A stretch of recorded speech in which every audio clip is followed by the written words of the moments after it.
You're damned if you do, you're damned if you don't. You're hitting all of these dead ends. You have been doing the legwork, but shit starts to blow up anyway. It very well could be. Life is cutting you off in all of the areas and making things uncomfortable for you to remain in the current state. Like for me, I used to always say I could live in a paper bag and it'd be fine. I could always make do. I hated that about my upbringing, even though I was brought up well. I was really kind of, I don't want to say forgotten about, but yeah, kind of forgotten about in the family. So I always was the one that made do. And so that became my motto, like unspoken, unrecognized motto is that I can just do without. I can survive. I can get by. I'll figure it out. As a result, I have a high tolerance to a lot of unacceptable things in my life, not just unacceptable people, which was true for a very long time, but I had a high tolerance to the pain that was happening. Therefore, in order for me to change, all the shit had to blow up, all the things. It had to be to the point where it was unlivable, intolerable, in order for me to be like, oh, okay, it's time for me to move.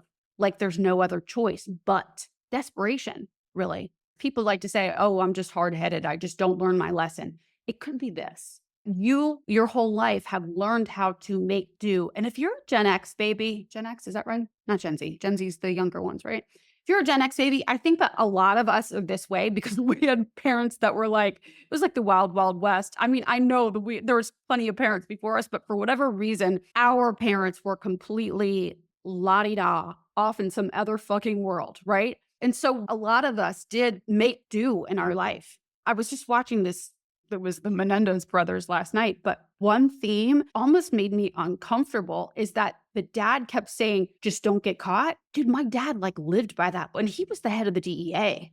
Just don't get caught. Just don't get caught. That's why I know today that I was always like, oh, I'm resilient. I'm rough and tumble. It's fine. I can make do. I'll deal. I would stay with the current state of my life for way too long in many, many, many cases and scenarios. And when people were treating me poorly, I did it then.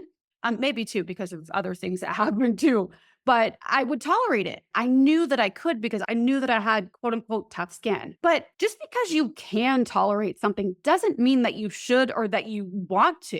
You don't have to keep tolerating your life. You don't have to.